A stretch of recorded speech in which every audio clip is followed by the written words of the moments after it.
Okay, so welcome to this video, which is all about releasing and relieving some of that pain that we can get in the tailbone when we have maybe an injury or tight pelvic floor muscles, maybe due to falling, maybe due to pregnancy, maybe due to a vaginal delivery. All these things can really contribute to it. So we're going to start to release, get some movement through there. One thing I will say is when you're having pain in the pelvis area, if you've been told or Googled and gone, oh, I have to strengthen my pelvic floor, I'm going to do more Kegels. When you have pain, doing a lot of Kegels and not learning how to relax the pelvic floor can actually make those symptoms feel worse. So I just want to give that little bit of information there for you. So if you find your symptoms are getting worse and you're doing a lot of Kegels, I would suggest rest, stop doing that, maybe go see a women's health physio to get internally checked, to get that really proper diagnosis. But these stretches can be really helpful in the meantime. So we're going to start on our hands and on our knees. Okay, so this is called the cat and the cow. So when I go into this position, I'm going to really try to focus on just using my pelvis to do the movement. So it's really tempting to let the whole spine here, but in the video, hopefully you can see that my spine here is nice and lengthened. I'm drawing in that core just a little bit, and I'm going to extend almost like I'm creating a little saddle, and then I'm going to scoop under with the pelvis a little bit as well. So I'm just taking my pelvis forward and back and trying to relax into it. So I like to keep pushing the floor away. I like to keep my teeth apart. And I know that seems a bit weird of something to think about not doing, but if we're clenching our teeth, we're probably causing a little bit more tension. And we're trying to release tension through that tailbone area. So just cat and cow. Can you do this with just the lower body? Then we're going to do wagging the tail, which is we're going to find that lovely neutral, and we're going to let our hips go side to side. So I'm going to have my bum facing towards you, just so you see what I mean. Side to side, like so. And this can feel really nice if you're having that discomfort there. So wagging side to side. And I really do try to set a timer to do about 30 seconds of each. So let's go back to the first one, which is scooping under and releasing. Keeping those teeth apart. Keep releasing your neck. Forward and back. Can you do that smoothly, or does it feel like it doesn't want to go in one direction? Keep your breathing going in and out. Trying to have it as relaxed as you can. Okay, now we're going to do the wagging of the tail. So find that neutral, side to side. And as you do this, you might find that one side feels a little bit more resisted or a little bit more like it's really getting a bigger stretch on one side compared to the other. And that can be because one side of the pelvis is tighter than the other. And that can pull on that tailbone, on the coccyx area, and can cause that discomfort a little bit. So just be aware as you're doing this, which side you kind of go, okay, that's where I feel it. And then now I'm going to take the whole body side to side. So again, I'm going to go here so you can see that I'm swaying side to side. And just by doing that, my pelvis is resting onto the head of my femur bone there. And it can really get some more gliding and movement into that hip socket. Again, stay in a pain-free range. So if it's causing more pain going bigger, go smaller. Find that position where you're starting to relax, because we want to really promote that releasing, relaxing, breathing, chilled out, mindfulness, whatever it is that you want to think of to really kind of release that back. And again, 30 seconds minimum. Some people I do know like to go to at least 2 minutes, which is fine as long as it feels good, but this can be hard onto the wrist, so just be a little bit careful there. Okay, so now we're going to try and sit back into our heels. How far can you go? If it's too painful, you just come back up. Notice I'm reaching my bottom back behind me. If I feel I get to a point where I can't go anymore, if it starts to get painful, just come back up. So again, we're trying to lengthen the glutes to create more space, and then come back up. You might find that you only move an inch to begin with. And as you do this longer and longer, you'll increase that range. Just don't force anything to go anywhere it doesn't want to go. Just forward and back. And then if you get to the stage where you can sit back and you feel that stretch, see if you can rest forward. We call this child's pose. Reaching down. And see if you can breathe and relax in that position. If it feels too uncomfortable for the arms to be there, you can bring them down by your side or leave them there. So again, just breathing in and out. In, out, in, and out. Okay, we're going to slowly come up, and we're going to lay onto our back next. Okay, so I know it can be a little bit uncomfortable laying onto the back, but we're going to lay onto the side. Take your time to get there. You might find this is more comfortable to do in your bed or on your sofa, which is really fine to do. So if you find it's hard for you to get all the way down to the floor, use your sofa, use your bed, anything like that is going to be fine. From here, I'm going to go ahead and make sure that those feet are nice and hip width apart, okay? So just double check that they're there. And then we're going to do that cat and cow, just like we did on our hands and knees, but we're going to do it on the floor. Again, just getting movement through. So can you see how I'm scooping my tailbone under and then rolling it forward? I'm trying to do this without really using my glutes. So see if you can get your stomach to help draw in a little bit to help curl the pelvis under, and then relax and roll it forward. There can be a little bit more pressure into the sacrum there, especially if it's on one side, because it's like a little bookmark in a way. You've got the middle part and then you have the hips on the side, and that can open up that space just a little bit. So let's see how that feels. Rolling through and in.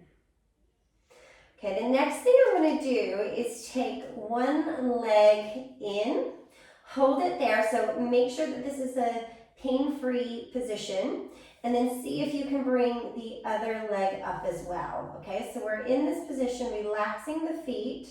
It's almost like a happy baby thing, and I'm going to either hug here if my knees feel okay, or holding my hamstrings, and I'm drawing those knees in. So I'm trying to just breathe into the bottom, releasing the glutes. You could even go into what we call happy baby, which is where you grab the toes or the feet to increase that stretch. But again, if that's too much, keeping the knees bent might be the better option. So have a little feel, start small. You might even go, actually one leg is too much.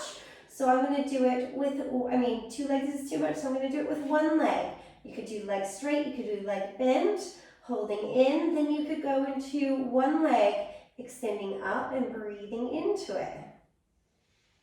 Why don't we do this? We'll do the one leg first. Breathing into your belly.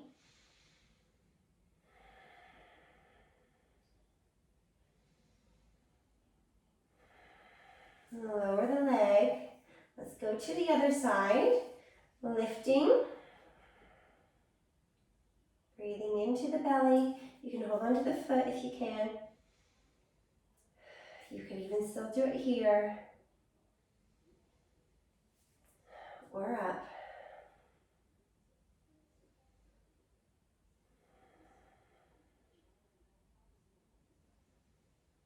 Breathing into it. Now this can feel a little tight through the hips if we're really gripping and holding on with a lot of pressure. So now what I'm going to have you do is squeeze your knees and your feet gently together.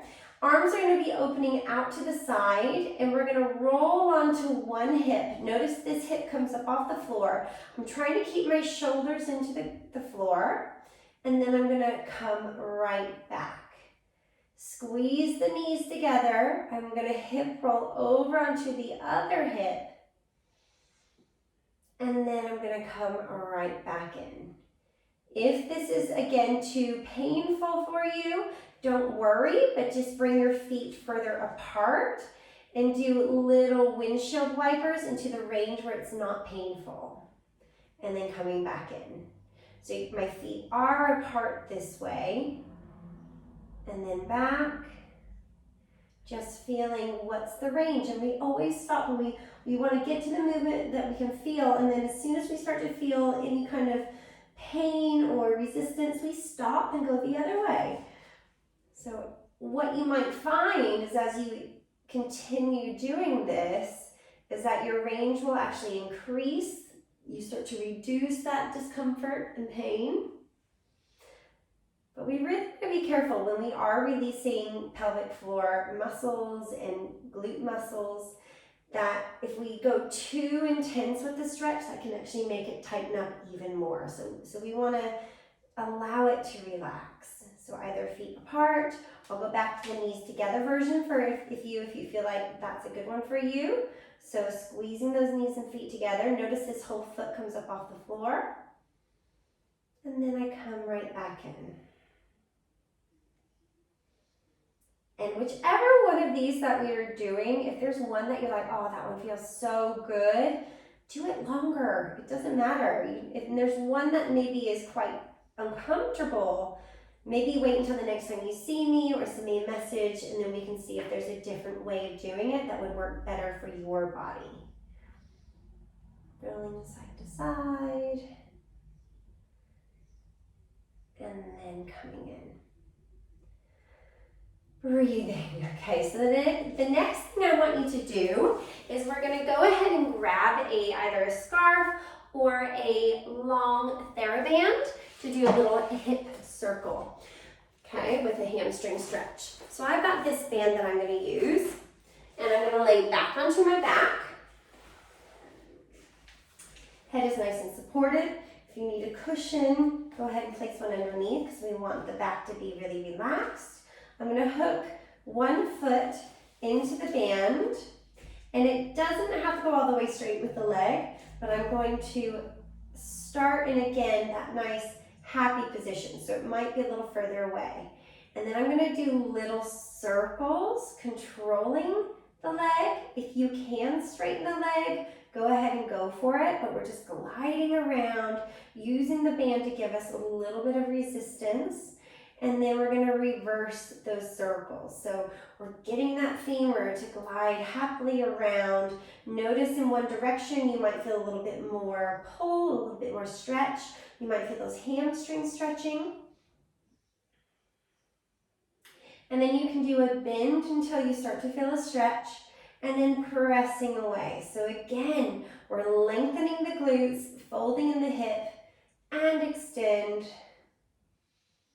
In, only into that range that feels comfortable, and in. Let's switch to the other leg. So, put the leg down, going to the other side, elbows down, and then we're going to find again that position where it feels happy in the back, and we're going to control those circles.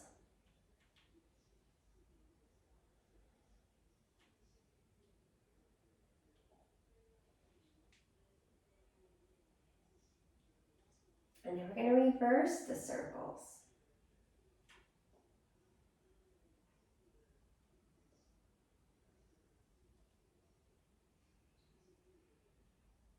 Breathing and relaxing. Then we're going to bend in again, going only to where it feels comfortable, and then pressing away. Slow and controlling, keeping that pelvis heavy into the floor. One side might feel a little bit more uncomfortable than the other. So just try and breathe into it and relax into it. And extend. Breathing in. Extend.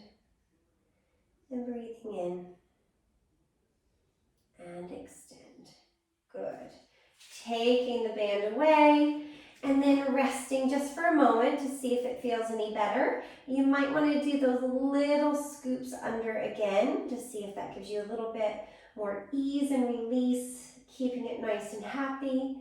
And then we're gonna rest down. So hopefully you found some relief from doing that. This is my first video of releasing the pelvic floor. The next one is once you're able to do this one and it feels pretty nice and you're feeling that nice release, you're not having really kind of sharp pains anymore. The next video is a little bit more intense on the stretching. So let me know how you do with this one and then we can progress to that next slightly harder stretching and see how it helps release that pelvic floor. All right, thank you very much. See you soon. Bye.